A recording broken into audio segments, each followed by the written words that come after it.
Mobile দিয়ে আমরা TikTok অথবা শর্ট নাটকের জন্য যে ভিডিওগুলো তৈরি করি সেই ভিডিওর মধ্যে আমরা যে ডায়লগগুলো অথবা কথাগুলো বলি সেই কথাটা মোবাইলে রেকর্ড হওয়ার সাথে সাথে আশেপাশে বিভিন্ন নচ বাতাসের শব্দ অটোমেটিক রেকর্ড হয়ে যায়। তো এই শব্দের জন্য ভিডিওর মধ্যে কথাগুলো ভালো শোনাও যায় না। তো বর্তমানে এই সমস্যা দূর করে দেবে এআই। প্রমাণস্বরূপ আমি বাইরে গিয়ে একটা ভিডিও তৈরি করে আপনাদের দেখাচ্ছি। এটা চেক করার জন্য চলে আসছি নদীর পাড়ে। নদীর পাড়ে প্রচুর পরিমাণ লঞ্চ যাচ্ছে, এছাড়াও কিন্তু বাতাস আছে। এই জন্য আমার ভোকালের সাথে কিন্তু অনেক নয়েজ যাচ্ছে। তো এই নয়েজটা কি আমরা এআই টুলস দ্বারা রিমুভ করব। এখন এই ভিডিওটা কি আমি এআই এর মাধ্যমে নয়েজ রিমুভ করে তারপর দেখাচ্ছি। এটা চেক করার জন্য চলে আসছি নদীর পাড়ে। নদীর পাড়ে প্রচুর পরিমাণ লঞ্চ যাচ্ছে, এছাড়াও কিন্তু বাতাস আছে। এই জন্য আমার ভোকালের সাথে কিন্তু অনেক নয়েজ যাচ্ছে।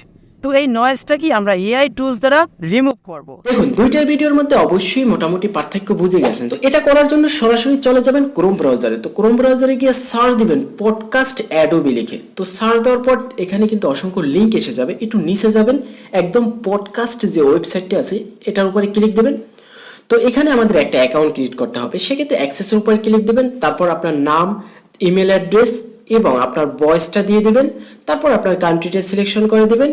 এখানে নিচে আছে সাবমিট। তো সাবমিটের উপর ক্লিক দেওয়ার সাথে সাথে কিন্তু আমার অ্যাকাউন্ট ক্রিয়েট করা হয়ে যাবে। তো অ্যাকাউন্ট ক্রিয়েট হয়ে গেছে। এখানে একটু লোড নেবে। দেখুন একদম হোম পেজে নিয়ে আসছে। এখানে কিন্তু আপলোডের একটা অপশন দিয়েছে।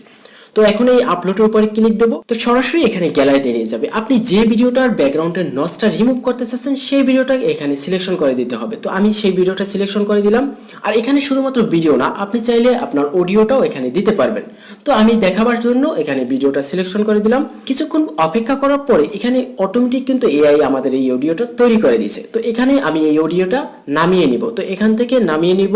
এখন কিন্তু সরাসরি আমার গ্যালারিতে চলে গেছে অডিওটা। এই অডিওটা আমাদের গ্যালারিতে আসছে MP4 এ। তো এটাকে আমরা MP3 তে কনভার্ট করে নেব। সেক্ষেত্রে চলে যাব প্লে স্টোরে। প্লে স্টোরে গিয়ে সার্চ দিব অডিও কনভার্টার। তো এখানে অসংখ্য এসে যাবে। যে কোনো একটা অডিও কনভার্টার ইনস্টল করে নিব। তো আমার এটা আছে, আমি ওপেন করে নিব।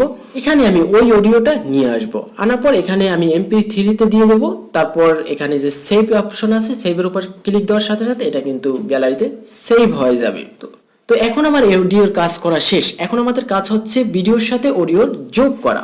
সেক্ষেত্রে ক্যাপকাটে চলে যাব। আপনারা যদি কাইনমাস্টার দিয়ে এডিট করেন তাহলে কাইনমাস্টারে চলে যাবেন। তো আমি ক্যাপকাটে চলে যাব। তো ওখানে আমি ওই ভিডিওটাকে ইনপুট করে নিব।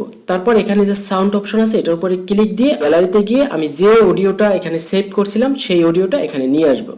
তারপর টেনে একদম ভিডিও বরাবর রেখে দেব। তারপর উপরে যে ভিডিওটা আছে এটার উপরে ক্লিক দেব। ক্লিক দিয়ে এখানে যে ভলিউম বাটন আছে এটার উপরে ক্লিক দিয়ে ভলিউম 0 করে দেব। এখন যদি আমি এই ভিডিওটাকে ক্লিক দিয়ে ছাড়ি তাহলে মনে হবে আমি প্রফেশনাল কোনো মাইক্রোফোন দিয়ে এই ভিডিওটা তৈরি করছি। মনেই হবে না যে আমার মোবাইল থেকে রেকর্ড করা এই ভিডিওটা। একদম প্রফেশনাল হয়ে গেছে। তো এখন ভিডিওটাকে সেভ করার জন্য উপরে যে সেভ বাটন আছে এটার উপরে ক্লিক দিবেন। সাথে সাথে কিন্তু সেভ হয়ে গ্যালারিতে চলে যাবে।